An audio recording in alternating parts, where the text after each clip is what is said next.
Today on the Daniel Baldwin Show, viewer mail and the Minnesota meltdown coming at you right now. Hey everybody, and welcome to the Daniel Baldwin Show. Let's get right at it with viewer mail. Grace Ravino of Piscataway, New Jersey, she asks, "Hey Daniel, can you shed some light on this whole case against the Robinson kid in Utah? Just don't get it. Love your show." Thanks for watching the show, Grace. I really appreciate that, and what a great review. God,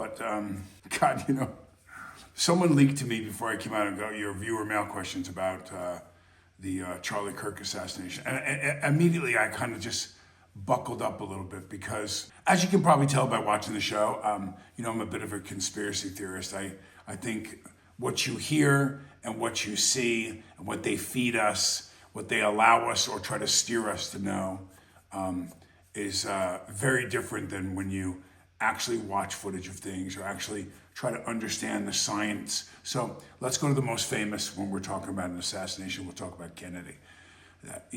A bolt action rifle shooting a moving object through trees. You just begin to realize what an incredibly difficult, almost impossible shot that was. Oswald, who was an average shooter, a marksman, and then all the different theories. His head moves backwards and to the left, and blah blah blah blah blah blah. And you begin to see over years as it unfolded. Lyndon Johnson probably had some knowledge about what was going to happen, and blah blah. And I could go on and on and on. But again, by now we look at it and we all go, okay, well that didn't happen. It didn't happen alone. The way they told us. This is very similar to that, Grace. We realized that there's footage they leaked, they controlled.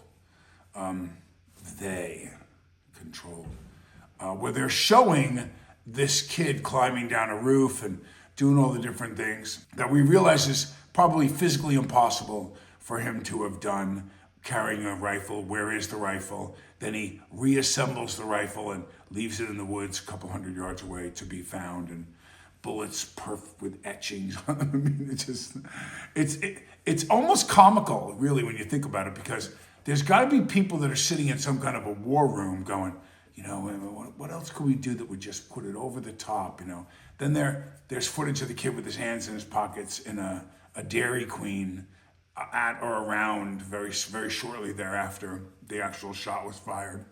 So, but there's a saying, and I'm going to answer your question. I know I'm kind of circling the wagons with a lot of information, but here's the answer, Grace. There's a few terms in poker.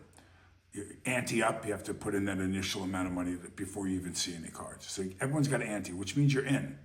To a certain extent, you're in if you ante up, okay? Then it's called pot committed. So I raise $100, and then someone says call, and they put in 100, and someone says raise to 200. Then another guy says raise to 300. I raised for 100. Now the pot's at 300. It cost me 200 to see the next card. So is it worth what I have to throw another 200 in? Now let's say that scenario happens for a couple cards.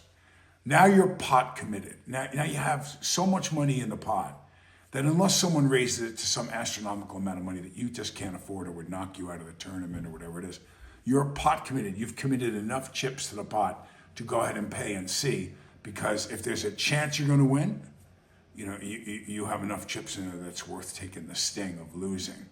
That's pot committed. Then there's another term, which if you're a poker player, you know the danger of this term, and that's called all in. When you put all your chips in, when you say, forget pot committed, I think I have the winning, or I'm down to a certain amount of chips against these bullies that have all this money on the table. I'm all in, and you just push all your chips in. At this point, the story that's come out, they're all in with the story. I mean, even though it can be proven scientifically, and there's a lot of different things we can do to support the fact that this boy probably never fired a single shot, that he's a patsy like Oswald was with Kennedy and so many others in the past. But I think that their story is that they're just so all in that they have to prosecute him now. I think a good defense team will be able to prove that this boy did not do it. I have not seen anything that he signed or a declaration or a video. In fact, From a forensic standpoint, from a let's look at the evidence standpoint, there hasn't been anything. Where's the palm print on the gun? Where's this? Where's that? Where's his DNA? Where's his DNA on the rooftop? None? None? You know, like, where's the bullet that was lodged in Kirk's neck? Just lodged there. High-powered rifle, never came out. Crazy. But the video shows blood coming up. Blum, blum, blum, blum, blum, blum, blum. You know, so there's a lot of stuff that doesn't make sense. And I think some of it's intentional. It's to get us to all have these kinds of conversations. But at the end of the day, you know that kid didn't shoot anybody, right? I mean, you know that kid didn't shoot anybody. And again, he's some young kid, son of a cop, who gives a shit about his life. You know, we're going to move on this giant ball called Earth rolling and moving in the direction that it's going in. So I can't shed any more light on it than I've already done, Grace. If you watch the show, which it sounds like you do, you know that I've taken a high-powered rifle and shot it through a roast to see what the exit wound would look like. And, you know, I've showed a few things that are just physically impossible. This kid didn't do this. But in Utah, they're moving forward because they pressed the story that he did, that they caught him, that they wanted to bring somebody in quick. And of course, his whole security team, no one has named a single person on that security team. The wife runs the company now. Where's the names? What's the name of the security team that they hired to protect her husband? When you get to the security team, are the names of the agents they sent? Where are they? Where are they from? Let's interview them and talk to them. I have not seen any evidence that we have talked to anyone that was on that hand signaling, you know, like nothing. No names, not a thing. Now, this kid's name came out within days. We have a suspect, we're tracking him, we're gonna get him, and then they produced the kid. So, sacrificial lamb, everyone's happy, let's move forward. No. I don't know if we're ever gonna know this team. I understand that they were an Israeli group, and there's lots of conspiracy stuff that we can talk about that too, but that's probably another show. So, Grace, thanks for watching the show. And listen, if you can hit subscribe, if you could hit follow, if you can like the show, share the show with people. I want you to have a voice, and I want people to write, you know, these types of messages to me. Today's show is about Minnesota. Just everything that's going on in this state. What a shit show. What a shit show. I'm going to read this first. Minnesota lets voters vouch for up to 8 others as fraud scandals fuel calls for federal crackdown. Hold on to that for a second.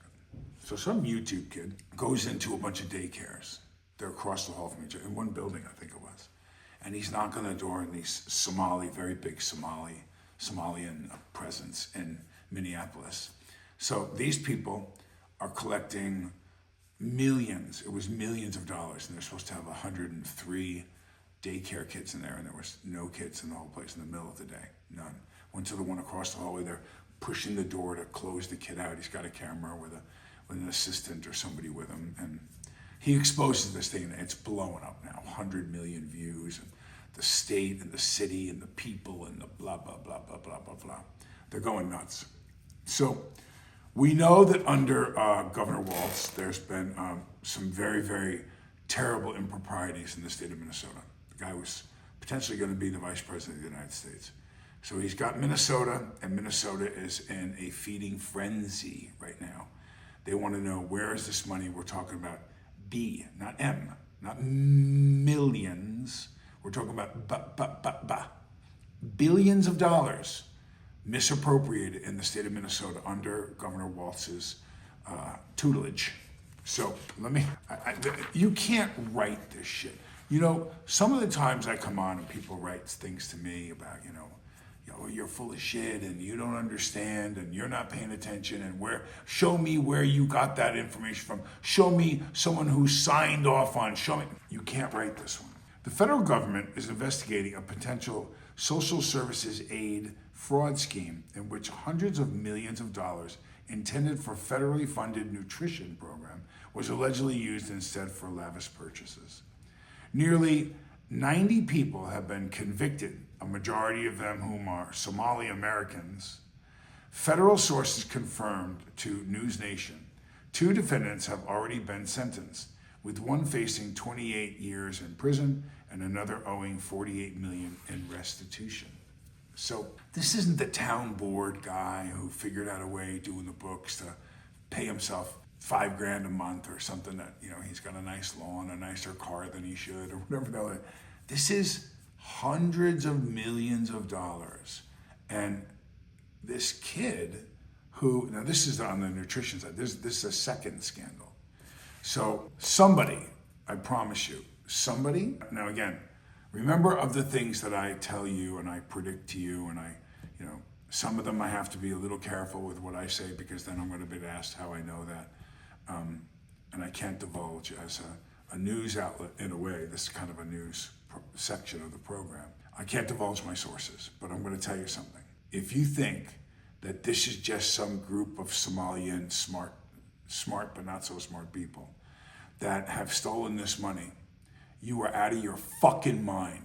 You're out of your mind. You don't think this is going to come back to people in Minnesota that are politicians, that are business people, that helped this along, that helped with the paperwork about how to fill it out, how to apply, how to do it, and got kicked back money? No, it's going to go way up, all the way up to the top of people that knew, or people that turned a blind eye and they can prove that they knew it, even if they didn't take the money.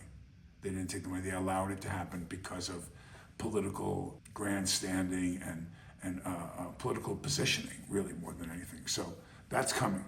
A fly just got in the studio.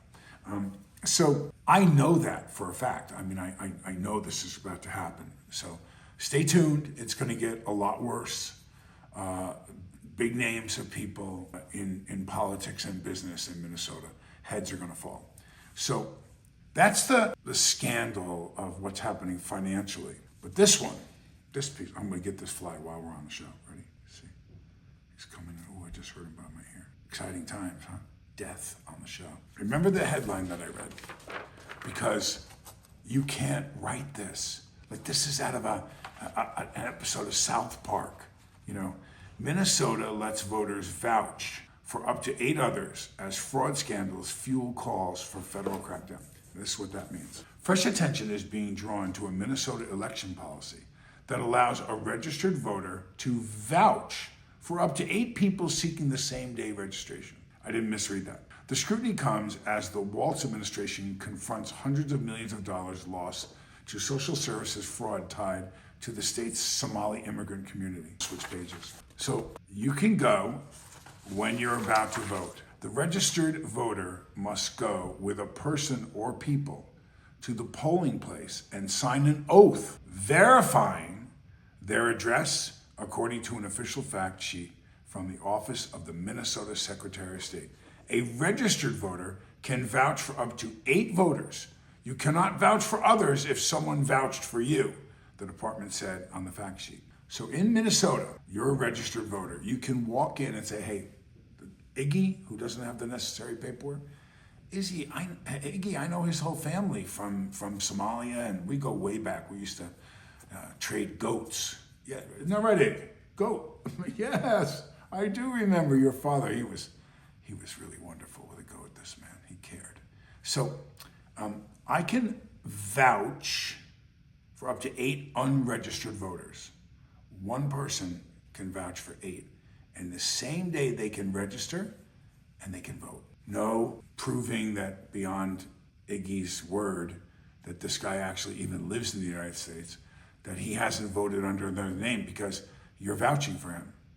You're swearing off because you're registered. And obviously, you got to know what you have to go through to get registered in Minnesota. I mean, short of an anal cavity search, they do a really efficient job. You can vouch. I go to places sometimes when I think about these kinds of things. And I go to places and I think to myself, I want to imagine being in the room. I want to imagine being in the room saying, hey, I got an idea. Tom knows Frank. I mean, Tom knows Frank.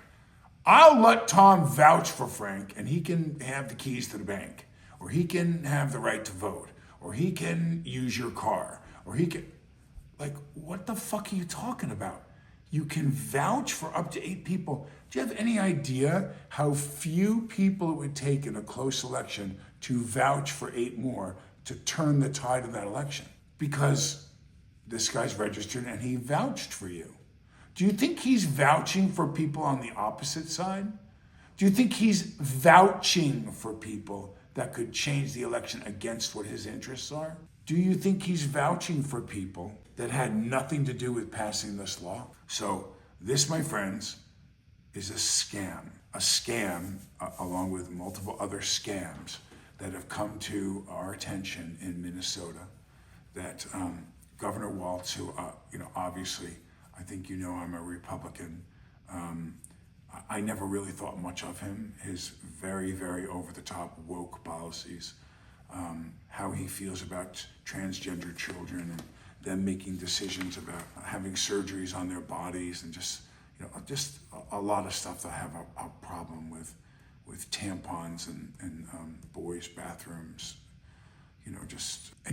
I used to be in a position where I called him Tampon Timmy, and I did all the stuff that a lot of other people who have a comedic background, such as myself, I don't do that anymore.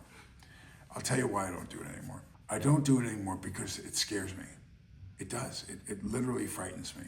What's going on in Minnesota, what has happened and I'm sure, listen, I'm not saying that every Somalian that comes over to the United States is part of Black Hawk Down and wants to kill Americans, but I will say that there are a number of Somalians in this country who don't think favorably on the U.S. It's just better to be here than it is to be there. And if they had the opportunity, they would do harm to the United States, or they would hurt people that live here, or they would change policies to try to eventually overtake a city or even the country if they could. So I believe that could be said of probably any group. What's going on here and why it's so difficult is because criminals in this country have more rights in many ways than the citizens of this country. I remember someone said to me, there was a rumor, I'm not going to say what community, but there was a rumor about a guy who moved in the neighborhood. And someone said, he looks weird, and he did look a little different. He was reserved and kind of hermitish, ate at this restaurant that I went to, and I would see him there from time to time. I always walked by, hey, what's up? He was a neighbor. I couldn't even tell you his name. But the rumor got out, and I don't know, somebody who didn't like him, somebody who, he wasn't, he couldn't be vouched for. He wasn't one of the 8 that somebody I knew vouched for. Anyway, there was a rumor that went out later on after he was there for a while that he was a sex offender. That's a dangerous thing to say about someone, particularly if it's not true. And I remember hearing that. I remember, well, that guy, he got in trouble with some kids or some young girl or whatever it was. I remember I threw a grain of sand at it, okay, well, let's make sure this guy's not around my kids. I have to admit, I thought that. I did. I'm a normal father. I have 3 children in the house, and 2 of them are girls, and this was back, when the girls were much younger. And I remember thinking to myself, I don't get, pedophile from this guy, but what do I know? I'm not the amazing Kreskin. I can't just predict and look at someone and tell what lies deep in their heart. But I do remember this. I remember saying, man, we should go over and talk to this guy. We should check it. I said, you should go. They have to register. You can there's a site that you can go to see, is he registered as a sex offender? I think once convicted of that, you have to, and he'll show up, in the town. I don't know if it'll say his name or, again, but there's a way to find out. And I thought about the one time I remember this happening. My sister Beth, my oldest sister, was at the deli near our house or something, and some guy supposedly exposed himself, and that we knew who the guy was. And there was 3 fathers on his front lawn with his father outside, and they were putting the for sale sign up on the lawn. Get your shit and get out. You got a week. Find someplace else to go. If it takes that long to sell the house, whatever you got to do, you're out.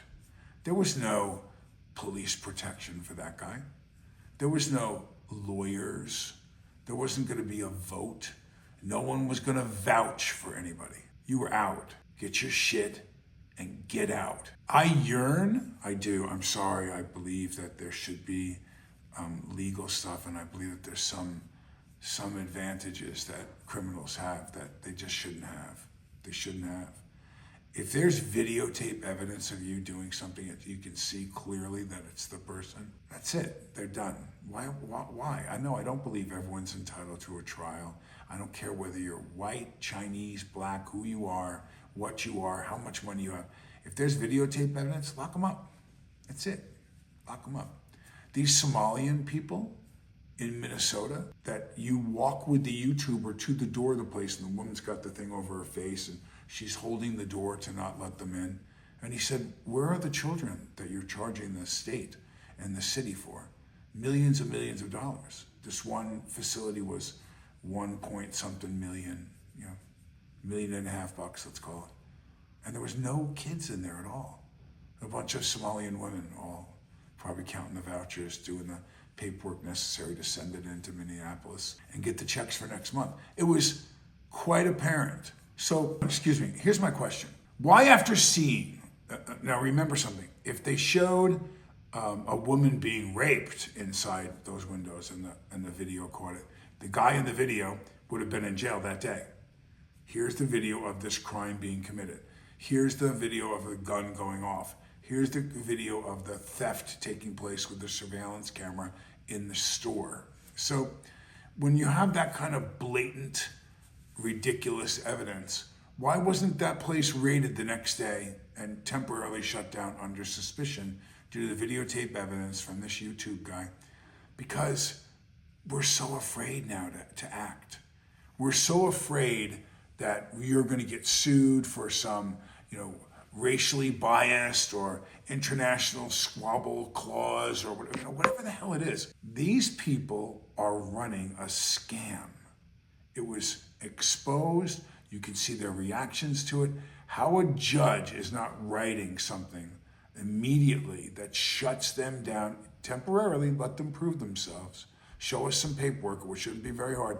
Let's keep a cop there at the door and see the 103 kids come and go for a couple of days, and there are no kids. There is nothing. They're scamming. They are scamming us in Minnesota. And you know what? People are afraid to do something about it. I'm not afraid anymore to do something about it. I'm going to do what I need to do to protect my family. I'm going to need to do what I have to do to be safe in this country right now, because there's so much upheaval with what the president is doing right now, and exposing and Kash Patel and different stuff that I told you before. They will send troops into different cities that become violent. You're going to see it, and I was right. People laughed at me. Oh, come on, Baldwin. The president's going to send troops. Yes, and it hasn't stopped yet. There'll be rebellion based on the crackdowns that are going on, because the feeding frenzy on free money that is no longer going to be made available because the Trump administration will continue to crack down on it. There'll be violence. People will be killed, riots, all of it. It's not over. It's going to get worse. And then it'll get better. But in the beginning now, going to get worse. For sure, it's going to get worse. So protect yourselves. Be ready. Be ready, as I have predicted before, and I promise you I'm telling you the truth. So I want to address one last thing that came to me that I got a message about as we just passed Christmas. Happy birthday, Jesus. And New Year's is coming. New Year's is coming, and I will have a show for you on New Year's Day, and we'll talk about resolutions and different stuff. But I pray at the end of each show. I had someone write me a terrible note, a message, talking about, who do I think I am to talk about Jesus Christ? And they even brought up things about my past that weren't so flattering many years ago, obviously. And I really, it bothered me. And things that bother you usually don't bother you that much if they're not true. I didn't agree with the person that I don't have a right to profess my love for Jesus Christ, my Lord and Savior. But I did think about some of the things I did, 30 years ago, and that I'm not proud of, and that I wish, I could change that. But it's what brought me to where I am today. And it's also allowed me to help thousands and thousands, of people through the spoken word and my actions about getting sober or knowing God. And, a lot of good stuff has come from it. So it drove me, thank God. But my right to pray at the end of the show is what makes my show unique in some ways. I look at a lot of other people. I look at people that I know and I love in my life in the past.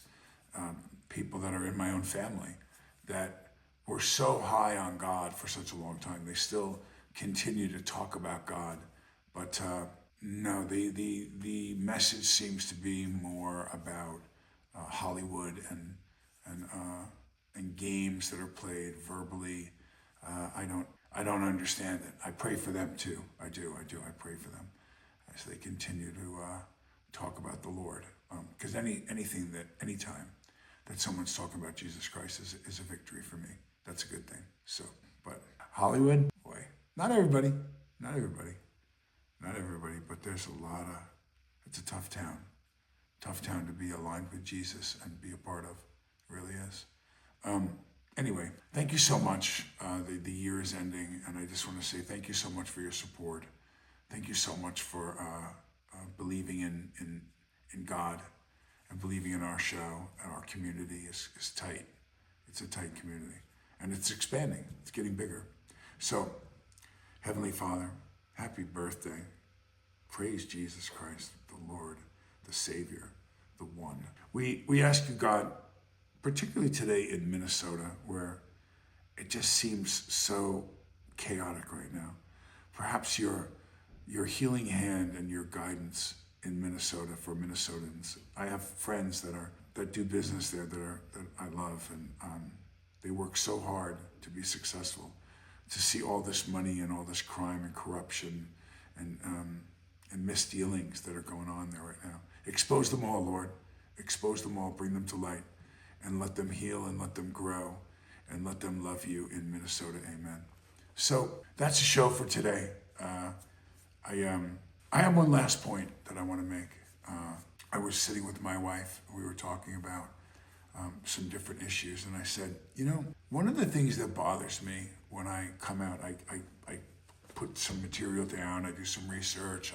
I read through it carefully. I then make some calls or contact some people that I know that have inside word about what's going on. What are people really saying? What are people saying in Minneapolis right now? What are they saying about Waltz? What are they saying about, and they tell me, yeah, no, it's not good. It's, he's done pretty soon. And so I look at all that and I say to my wife, does any of this matter? Like I try to bring up something that's dominant. If you look up Minnesota right now, just Google Minnesota and all this crap comes up about that state right now with all the misappropriation of funds and all the stuff that's happening there and all the money that's already been stolen that they'll never get back. They're in some bank in Holland or some crap. But does anybody really care that much? I started questioning that today. I did. I know there's a number of people that listen that, because I can see the conversations going on TikTok and Twitter and Facebook, whatever it might be, whatever social media platform that is reporting in about the show and the comments that come in about. So I know it's alerting some people and it's bringing out, you gotta chew it up a little bit. You gotta chew it, and then you can swallow it. And then after you swallow it, you gotta go through a whole different system of things in your stomach to digest it. And so, as we're still at the chewing stage on this show. We're kind of chewing it up and making it so we can at least get it down in our stomach, and then let's see what happens in the digestion. But we're chewing it up, and as I put it out there, I really do sometimes go, does enough people even care that I'm taking all the time to talk about this stuff, and yet I don't see it? Like, why aren't there, and not that at all that I'm asking for there to be civil unrest that gets violent, but why aren't there tens of thousands of people storming the Capitol right now in Minnesota? Outraged. Now, if I tomorrow morning figured out a way to push a button and I could take, billions of dollars out of people's private accounts in Minneapolis or throughout the state, 10 million here, 5 million here from different banks. I had access to taking your retirement, to taking your savings, to taking your IRAs, whatever it was, 10% of everybody's. Wouldn't they go nuts? Wouldn't it be storming my home, calling for my head? Wouldn't it be all over the news? Baldwin figures out way to scam, or the Baldwin family did, or the actors group, let's make it, 10,000 of us that stole $1 billion from Minneapolis. You'd be going nuts. You'd be going crazy. If you could figure out that Trump did this in Minnesota, if you could pin this on Trump, if you could say the Trump administration and Kash Patel and this one and that one, and just name whatever group you want to name, Elon Musk, you'd be going nuts, burning, dummies and posters and violence and craziness. But you found out that your own citizens, immigrants from Somalia, are ripping you off to the tune of over $1 billion. And I'm looking at it, it looks like, we're not really sure yet, we're pressing some charges. And I'd be losing it, loud, telling this governor, do something about this. Immediately freeze the accounts. All that money's going to disappear, going to vanish. And they're going to cover up and start covering their tracks to find out who allowed this Somalian community to take that money. But you're not outraged. You're not as crazy outraged as I am to read the story and report on it and say, what the fuck is going on in Minnesota? Like, what's going on there? If that happened here, I'm in Georgia. I'm right outside of Atlanta. If that happened here, and people took hundreds and hundreds of millions of dollars from my community, yeah, there'd be protesting, there'd be action that would be taken by me, for sure. For sure it would. I'm not talking about threatening stuff. I'm just talking about, anyway, I didn't want to bring the show down any more than the subject matter it already has, but I really did. I looked at my wife and go, are we so used to this? Are we so used to just being, when Musk came out with USAID and exposed how many trillions of dollars are being wasted, how we're saddled with all this terrible financial burden as a nation. And it absolutely doesn't have to be like that. In fact, they could be cutting us checks. We could be making money as a country. There's countries that have all of their bills paid, all of their medical, the country writes them a check, their education is free. Oh, there's an idea. We could do that here, but we're so used to just being screwed that we take it, that we just take it. God bless you, everybody. I'll talk to you in a couple of days.